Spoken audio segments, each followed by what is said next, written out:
দেখা হয় নাই চক্ষু মেলিয়া, ঘর থেকে দুপা ফেলিয়া, একটি ধানের শীষের উপর একটি শিশির বিন্দু কণা। কবিগুরু রবীন্দ্রনাথ ঠাকুরের এই কবিতায় প্রকৃতিকে খুঁজে পাওয়া যায়। তার কবিতায় উঠে এসেছে নিজের মাতৃভূমি, নিজের ঘর থেকে দুপা ফেলে প্রকৃতিকে না দেখার আক্ষেপ।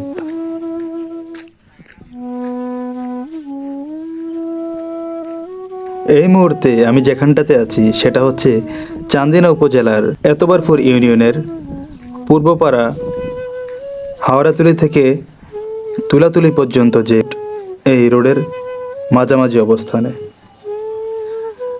এখানে যে পিচডালা রাস্তাটি দেখা যাচ্ছে এর দুপাশের যে তাল গাছ এবং পাশেই মাছের হ্যাচারিগুলো, মাছের প্রজেক্টগুলো এই পরিবেশটাকে করেছে অনেক অনেক সুন্দর, যা একজন প্রকৃতিপ্রেমীকে, একজন নেচার লাভারকে মুগ্ধ করবে। গত কয়েক বছরেই ভ্রমণ পিপাসুদের কাছে একটি পছন্দের জায়গা এবং বিনোদন একটি কেন্দ্রস্থলে পরিণত হয়েছে এই জায়গাটি। বিকেল হলেই দলে দলে দর্শনার্থীরা এখানে ঘুরতে আসেন এবং পরিবেশটাকে তারা তাদের নিজের মতো করে উপভোগ করেন।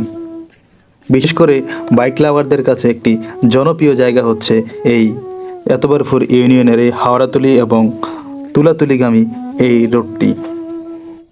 প্রকৃতি তার আপন মায়ায় সাজিয়েছেন এই স্থানটিকে। দুপাশের বিস্তৃত ধানের জমি, সবুজ ফসল আপনাকে মুগ্ধ করবে। একটি মুহূর্তের জন্য আপনি হারিয়ে যাবেন সবুজের এই স্বর্গরাজ্যে। আপনাকে মুগ্ধ করবে এখানকার প্রাকৃতিক সৌন্দর্য। তাই এই অঞ্চলের প্রকৃতিপ্রেমীদের একমাত্র বিনোদনের কেন্দ্র হিসেবে এই জায়গাটিকে ধরা হয়। বিকেলবেলা বন্ধুদের নিয়ে ঘুরতে কিংবা অবসর সময় কাটাতে এই জায়গাটির জুড়ি নেই। আমি আপনি ঘোরার জন্য হয়তো বাংলাদেশের বিভিন্ন প্রাকৃতিক সৌন্দর্য উপভোগ করার জন্য বিভিন্ন জায়গায় যেয়ে থাকি, কিন্তু এই পরিবেশটা আপনাকে অন্যরকম একটি অনুভূতি দিবে। এক পায়ে দাঁড়িয়ে থাকা সারিবদ্ধ এই তালগাছগুলো আপনার মনকে প্রাণবন্ত করবে একটি মুহূর্তের জন্য হলেও। সারিবদ্ধ তালগাছের পাশাপাশি এই জায়গার মূল সৌন্দর্য হচ্ছে এই সারিবদ্ধ সুপারি গাছগুলো।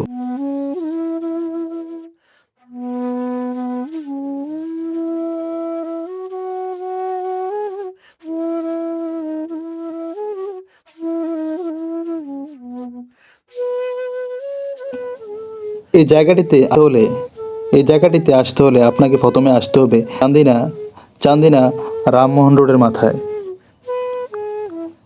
ওইখান থেকে সিএনজি কিংবা অটোতে আপনি চলে আসতে হবে এতবারপুর বাজারে। এতবারপুর বাজার থেকে আপনাকে আসতে হবে এতবারপুর পূর্বপাড়া হাওড়াতুলি নামে। হাওড়াতুলি চৌমুহনী থেকে আপনাকে যে কাউকে বলে দেখিয়ে দেবে এতবারপুর থেকে তুলাগামী যে রাস্তাটি। এই রাস্তা ধরে আসলে আপনি দেখতে পাবেন সৌন্দর্য মণ্ডিত এই রাস্তাটি।